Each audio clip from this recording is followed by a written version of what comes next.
Pardon the interruption, but I'm Mike Wilbon. It's Cow Appreciation Day, Tony. How should we celebrate that? Tony Kornheiser celebrate with a limerick. A cow is simply so stellar, such a productive farm dweller, but it's also aces when it comes to tight spaces. In fact, I keep 3 in my cellar. What do you think? The limerick is good. Cow Appreciation Day couldn't be dumber. It couldn't be dumber. I like cows. Who comes up with this I junk? enjoy driving by places where there are cows on the side of the road. I always like to look at cows. I like cows. Welcome to PTI, boys and girls. In today's episode, Kirk Cousins felt a little bit misled. The magic of putting the pieces together, and Tim Kirkchin joins us for 5 good minutes. But we begin today with Wimbledon. Taylor Fritz, the 5 seed, becomes the first American man to reach the semifinals at the All England Club since John Isner did it in 2018. Number 1 seed Aryna Sabalenka was pushed to 3 sets but advanced. American Amanda Anisimova won in straight sets to advance to the semis, where she will meet Sabalenka. She has a winning record against Sabalenka, and defending champion Carlos Alcaraz breezed into the semis. Wilbon, what stood out to you? Tony, I think a few things. The Sabalenka match I watched in its entirety. She had no business winning that match, and her opponent, Sigmund, who's 37 years old, the easy person to sort of have a sentimental rooting interest in, just couldn't finish. It was like the moment was too big, and you sort of feel bad. And Sabalenka's the big star. And it's interesting, she said she learned a lot in France, and she wasn't going to sort of behave as immaturely as she did there. At least a lot of us thought she behaved wildly immaturely. And I believe that there's an uptick there in that behavior. So that stood out. And Alcaraz didn't, because he just went out there and blitzed somebody, and it's like, boom.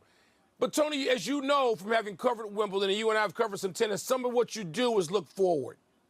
And I can't help but look forward to, and Fritz, Todd Fritz, I'm going to let you get to mostly that. But Fritz and Alcaraz is going to be, it figures to be one hell of a match. American men have not been on the big stage in a long time. And then if we're lucky, we're going to get Shelton and Sinner tomorrow in a quarterfinal, and then could get Joker and Shelton if you're rooting for Shelton like me. There's a lot going on, and today was a setup day in that regard. Yeah, I'm going to start. It's Taylor Fritz. It's not Todd Fritz. It's Taylor Fritz. And I always have trouble with his name because I always think of Taylor Swift. But I'm going to start with him because a week ago he was out of the tournament, right? In his first round match, he was down 2 sets to 0. And then he got to a 4th set and was down 5-1 in a tiebreaker. And I thought to myself, he's out. He's always out. He was out in the first round of the French. Now he's out in the first round of Wimbledon. He hung in there, Mike. And they had to postpone the match overnight, so it took a period of 2 days, and they were probably out on the court for 4 hours. And the guy's name he played against, and I don't know the name very well, Giovanni Empech Pericard. I had never heard of him. And I just thought, okay, he's going to win this match. Good for him. He's going to win. He's going to justify his seeding, and if he's in the semifinals. You mentioned Shelton. If Shelton, and it's a real rough road for Shelton, but if he got there, it'd be the first time in 25 years, Mike, the 2 American men were in the semifinals in Wimbledon since Sampras and Agassi. And I'll just take about 10 seconds on Sabalenka. I know you're not crazy about her. I've watched her play twice in this tournament. She's come from behind to win both times. The first time was against Emma Raducanu, and I thought she was out of that. And somehow she steals herself. She wins a point. She wins another one. She wins a game. She gets a break, and she wins. She plays like a champion. She plays like a champion. Number 1. She does. Playing like number 1, playing up to the sea. And if I don't get a text from Todd Fritz later, I'll be disappointed. Now, you should. To the confessions of Kirk Cousins. Captain Kirk opens up on the Netflix show Quarterback, revealing that he felt a little bit misled, in quotes, when the Falcons drafted Michael Penix Jr. 8th overall just weeks after signing him as their new starter to $1 trillion. He implies that had he known, he would have stayed with Minnesota. Cousins also admits he didn't want to rest his injured arm last season because he was afraid of getting Wally pipped. What a great reference, Tone. What are you hearing all of this? So what I hear from Kirk Cousins is he feels completely betrayed by the Atlanta Falcons for drafting Michael Penix in the first round. What I also hear is that if he knew then what he knows now, he wouldn't have done it. He would not have left Minnesota for Atlanta. And if, in fact, that's the case, then the great year Sam Darnold had wouldn't have existed, and Sam Darnold wouldn't have this lovely contract in Seattle.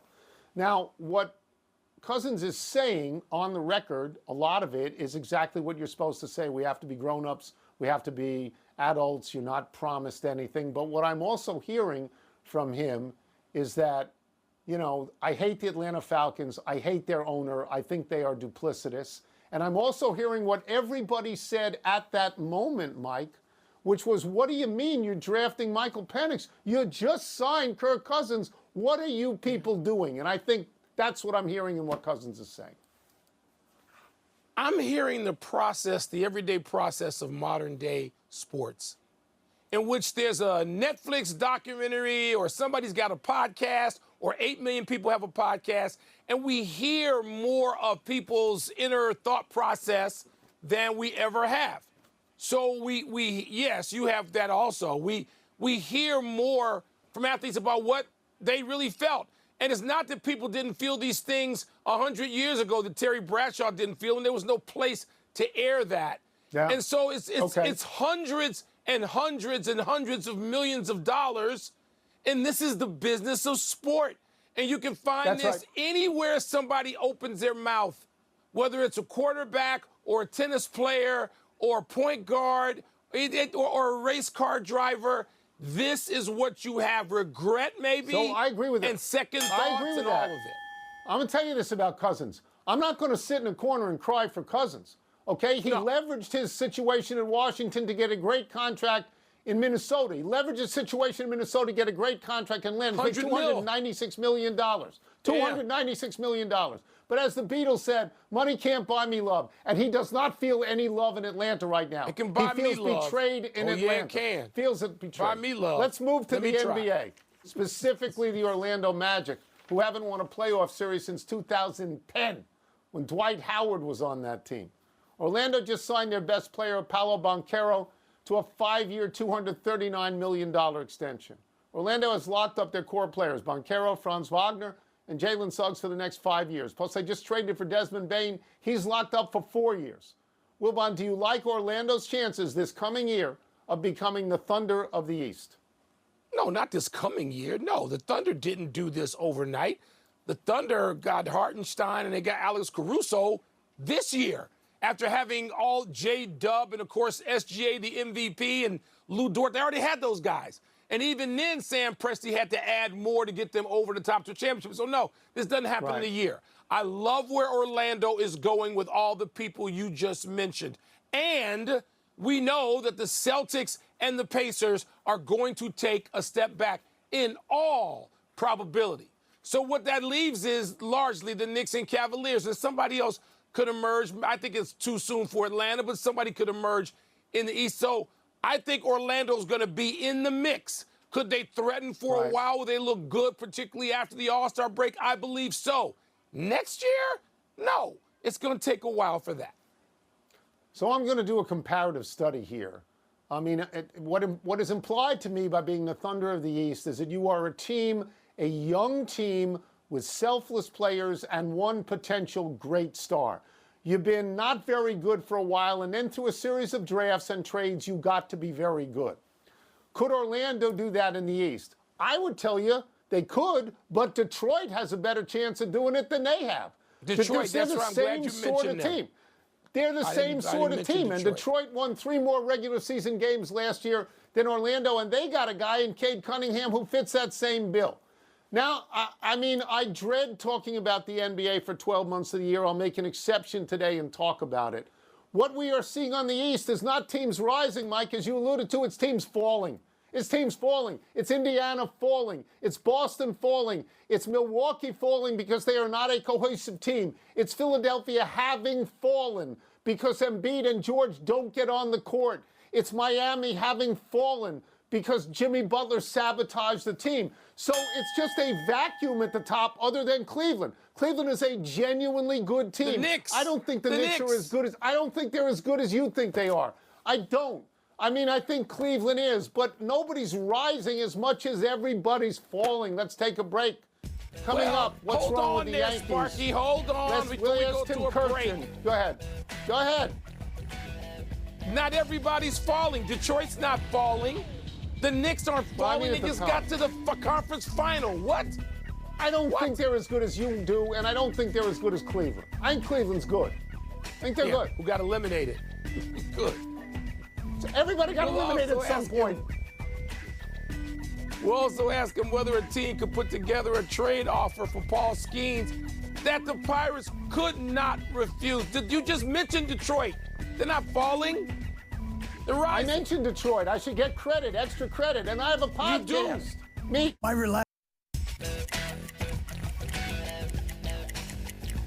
We've got some baseball questions for our great friend, ESPN MLB analyst, and a man who knows more about avocados than anyone I know, Mr. Tim Kirkjian. Let's start with this. The Yankees, Tim, have lost 16 of their last 23 games. They're now 3.5 games behind Toronto in the American League East. Is this a blip on the screen, or is something broken with the Yankees?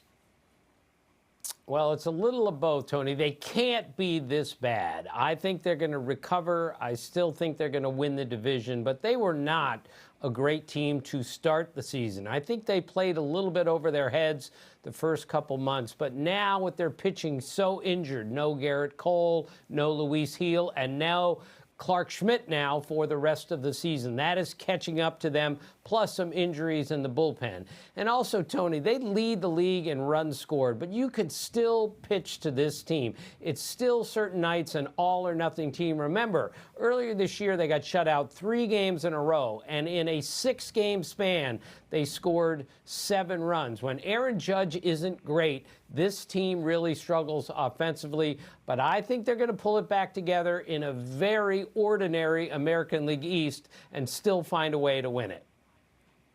All right, Tim, let's get out of New York and go to Houston, where the Astros have won 11 of 14. They keep losing people. Don't have Alvarez now. Bregman gone, all-star somewhere else. Of course, an all-star in Chicago who is glittering and who we want to hold on to from the Astros in the trade. Is their scouting, they just keep replacing people, Tim.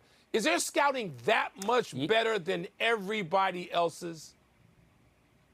Well, they're really good at that. But what they do, Michael, better than anyone, really, is they pitch exceptionally well. They have the fifth lowest ERA in the major leagues. The league is hitting .224 off their pitching staff. They have 9 shutouts. Hunter Brown, who most people aren't sure who he is, he has a 1.82 ERA. He leads the National League.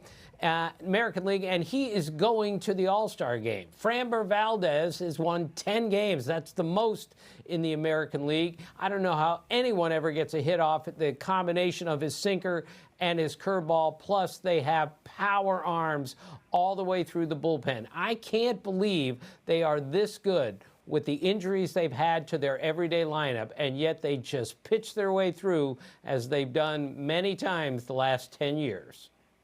Speaking of pitching, we keep hearing that Pittsburgh will not even entertain trading Paul Skeens. But, Tim, is there anybody out there trying to put together some offer that will just knock the Pirates down and at least make them listen? I'm not sure that team is out there, Michael, because we're talking about Paul Skeens. He is the best pitcher that I've seen come to the major leagues, at least for the first full year, 45 starts or so, that I've ever seen in the 45 years that I've covered. That's how good this guy is and is going to continue to be. I mean, he's huge. He throws 100. He added a cutter in the offseason. He's wildly competitive. And the Pirates are in such hot water with their fans. He is the reason you come to Pirate games. If they were to trade him now for a package of great young players, I just don't think that's going to work. You're going to have to get major league ready players for him. And how many of that going to take, and how are the Pirates going to afford that? So I just don't see at this moment a scenario where some team comes in, bowls over the Pirates, and gets Paul Skeens. All right, we will get you out of here on this. Umpire Phil Cuzzy appeared to miss a lot of balls and strikes last night in the Phillies-Giants game. Formal appeals could be coming next year, you know, with that robotic screen like in tennis. And yet we are told that players are against this. Why are players against this formal appeal? Well, the ones that I've talked to and others in the game feel like the players don't want the responsibility and the accountability of being in charge of a challenge on a ball or a strike, because they worry, do I know the strike zone well enough in order to be in charge of a challenge? And what if I challenge in the second inning and we lose a challenge?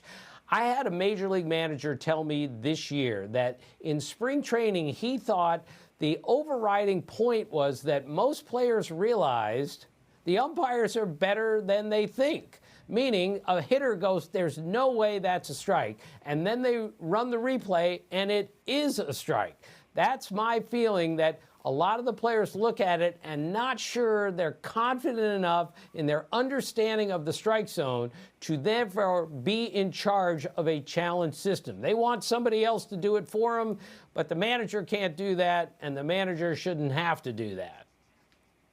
Yeah, they don't want to put themselves on the line, obviously. Thank you, Tim, as always. Thank you, Tim. Appreciate it. Thank you, fellas. Let's take one last break. Still to come, Manny Machado hits a milestone. And a big matchup, young versus old, on the mound tonight in Milwaukee. Tony, it looks weird at Wimbledon when you don't have lines people out there. What about a diamond with no home plate umpire? Wouldn't that look crazy? Think still, yeah, but you'd have to have a home plate umpire for a play at the plate. So he would still fit. Happy time, people. Happy 29th birthday, Marlon Humphrey. The Ravens cornerback has played all 8 of his NFL seasons in Baltimore. He was drafted 16th overall in 2017 out of Alabama, where he won a national title in 2015. Humphrey was first-team All-Pro this past season. He has been a Pro Bowler 4 times. Humphrey said last month that he has let the defensive standard of the Ravens slip. He said, quote, "Obviously, we love Lamar Jackson. He's a great player, but I want the Ravens' identity to be defense like it was when I got here," unquote. Humphrey is right. The most famous Raven ever is Ray Lewis. Next is likely Ed Reed. That's how the Ravens won 2 Super Bowls, on defense. Yeah, there's no arguing that, and those are the 2. I guess Lamar Jackson in the fame game might rise above Ed Reed, but Ed Reed was so great, people should not forget. And we know how great Ray Lewis was, and yes, the Ravens' calling card is defense. Happy anniversary, Ted Williams. This is posthumous, but on this day 84 years ago, with the American League All-Stars down to their last out, Williams hit a 3-run walk-off homer to end the 1941 All-Star game. Among the first to greet the splendid Splinter as he crossed home plate was his Yankee rival Joe DiMaggio, who reached second base on an error to keep the game going right before Williams came through.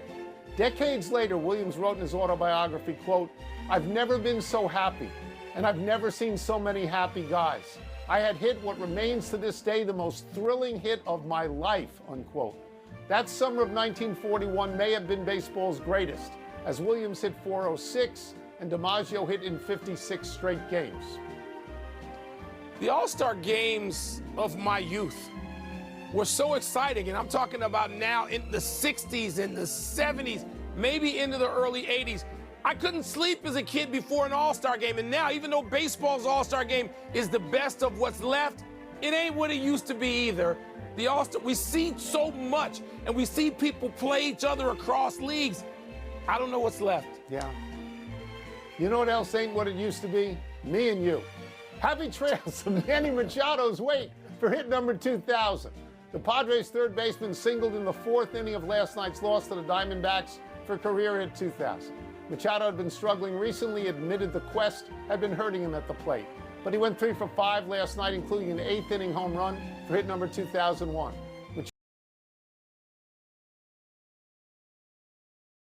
On Sunday, he still has 8 more seasons left on his Padres contract. He would need to average about 115 hits per to make 3,000. Said Machado, quote, "That's the plan. I'm going to shoot for it." Well, with health, he ought to get there easily, Tony. I mean, you would think he'd average 130 or more hits a season. I agree. If healthy. I agree. And, and they got some incentive with that team. That team is good. They should be good for a while. He's got some reason to go. Running out of show when we go to the big finish. Caitlin Clark and Nafisa Kalyu will reveal their WNBA All-Star teams tonight. Are you intrigued? No, I don't like that format, whether it's the NBA or WNBA. Put teams together. Stop with that. Anthony Davis reportedly had surgery to repair a detached retina. Your thoughts? I hope he gets better. He's had so many surgeries. No more surgeries. Brad Stevens says the Celtics reached out to the Pacers to offer help with Tyrese Halliburton's Achilles tear. Are you surprised? No. Collaboration is everywhere, particularly in healthcare and across sports, the whole industry. No, it's a great thing to have this kind of collaboration. O'Neal Cruz joined the home run derby. I bet you're excited. I'd be more excited if they put him out in center field and timed him throwing to home plate with about 5 other guys. Last one, Clayton Kershaw takes on your boy, The Miz, tonight. Who you got? I know the Brewers shelled Yamamoto last night. Let's see if the Dodgers can put forth the effort. I got skin in this game. We're out of time. Try to be better the next time. I'm Tony Kornheiser. I'm Mike Wilbon. Same time tomorrow, knuckleheads. And now, PTI. Tony and Mike, tonight's PTI bonus topic. All right, Wilbon, which starter are you more interested in tonight, Clayton Kershaw or Jacob Misiorowski? Tony, it's the matchup. What's irresistible is the matchup. A crafty, veteran, savvy pitcher, one of the best of his generation, one of the best ever, all right? And Clayton Kershaw going out there against a young fireball-throwing, flame-throwing kid who's 6'7", probably even an inch taller than Kershaw, who's at 100 miles an hour or more, even more frequently than Paul Skeens. And then, granted, you're waiting to see what he's got long term, but in the short term, his first 2 starts, I think he gave up 1 hit. No hits in his first start. I think he gave up 1 hit in his second start, and then the Mets touched him up in his 4th start for like 5 runs and chased him. But when he's out there, this new unknown thing you're taking the gift wrapping off of, and the Dodgers have lost 4 straight, and they got Yamamoto bounced around last night. Let's see if Kershaw can beat Clayton Kershaw, and let's see what this kid has got at home, where now in Milwaukee you want to go and see him, not to the same degree of Skeens, because Skeens has been at it a year longer, but you want to go see The Miz if you're in Milwaukee. I'm not going to overtly disagree with what you're saying. I'm not going to do that. But I'm going to take a different position here. Misiorowski's lifetime record, he's 23 years old. Lifetime record is 3-1. Lifetime record. Lifetime ERA is 3.20. I don't care about the bell. I'm going to go for a while. And you mentioned Paul Skeens. He's a year behind Paul Skeens. Paul Skeens this time last year was about to start in the All-Star game. And Paul Skeens this year gives up nothing, and the Pirates score no runs. They score no runs for him ever. So I would say that Skeens is sufficiently ahead of Misiorowski. I would be more interested in looking at Kershaw, because I don't know what start is Kershaw's last. I don't know when he's done. Last few years, he's been injured a lot. But let's look at some lifetime records on Clayton Kershaw, because he's worth watching at any time now. He's 216 and 94 lifetime. It's one of the greatest winning percentages in the history of baseball. His ERA is 2.52 lifetime, not over 3 months or something like that. And he's got 3,000 strikeouts. And he's one of only 20 people in the history of the game who's got 3,000 strikeouts. So to me, he is somebody that you want to see, because again, you don't know when it's going to end. He's an all-timer, Clayton Kershaw. Misiorowski's got a lot of potential. Right. Misiorowski's got a lot of potential. He throws it really hard. If he's around doing this in 3 years, I'm going to take my hat off to him. Not necessarily in the first year. Skeens is only in his second year. Clayton Kershaw has put in the time for a long time, and I don't see how anyone could sort of root against him at this point, The reason the matchup is important is because we don't have a bullpen day. Because baseball misses great starting pitching matchups that are irresistible, which you and I used to watch 3 and 4 times a week. Now you got bullpen days, which are garbage. This is a matchup. I'm going to watch. Get a remote, second TV. I'm going to send you one. That's it. We're Watching done the back. Nats. Nats. I know. Yeah. How's that working out? Not great so far. Okay, that's